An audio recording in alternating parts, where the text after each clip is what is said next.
Salam Bapak Ibu dan saudara-saudara sekalian, jemaat GKMI Damai Sejahtera, berjumpa kembali pada malam hari ini dalam pembelajaran kebenaran firman Tuhan.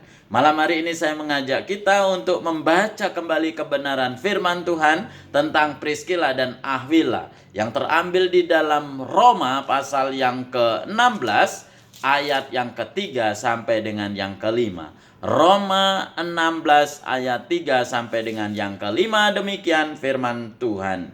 Sampaikanlah salam kepada Priskila dan Akwila, teman-teman sekerjaku dalam Kristus Yesus. Mereka telah mempertaruhkan nyawanya untuk hidupku. Kepada mereka bukan aku saja yang berterima kasih, tetapi juga semua jemaat bukan Yahudi. Salam juga kepada jemaat-jemaat di rumah mereka.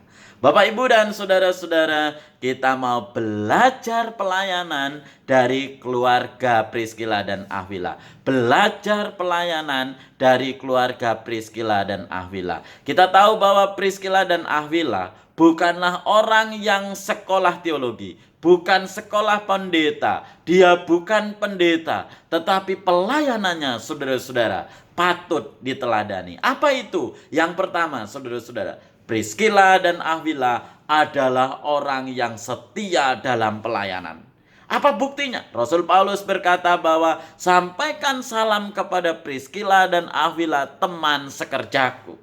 Kalau kita membaca di dalam Kisah Para Rasul 18 ayat 18 sampai dengan yang ke-19, bagaimana Priskila dan Akwila adalah orang yang selalu menyertai Paulus dalam pelayanannya. Sejak dari Korintus bersama dengan Paulus, kemudian berjalan sampai ke Syria dan sampai ke Efesus, dia selalu menyertai Paulus dalam pelayanannya. Dan di Efesuslah dia juga bertemu dengan Apolos yang kemudian memberikan nasihat penting kepada Apolos dalam pelayanannya. Saudara-saudara, Priskila dan Akwila adalah orang yang setia dalam melayani. Yang kedua, saudara-saudara, Priskila dan Akwila adalah orang yang rela berkorban dalam pelayanan.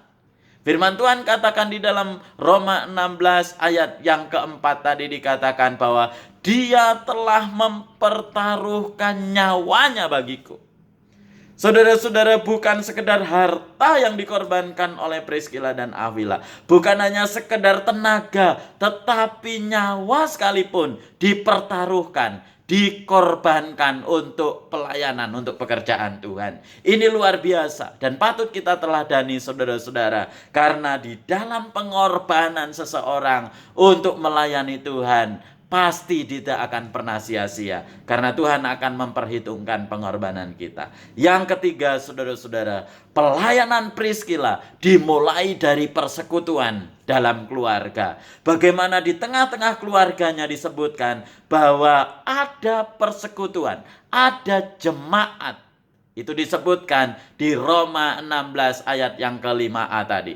Saudara-saudara, artinya Priskila tidak hanya sibuk dalam pelayanan di luar, tidak hanya sibuk dalam pelayanan penginjilan, tidak hanya sibuk dalam pelayanan-pelayanan banyak hal, tetapi di dalam rumah tangga sendiri dia juga melayani. Bahkan sampai terbentuk sebuah persekutuan yang luar biasa, di mana di dalamnya membangun persekutuan di dalam Tuhan. Mari kita teladani pelayanan dari Priskila dan Akwila dan kiranya menjadi berkat.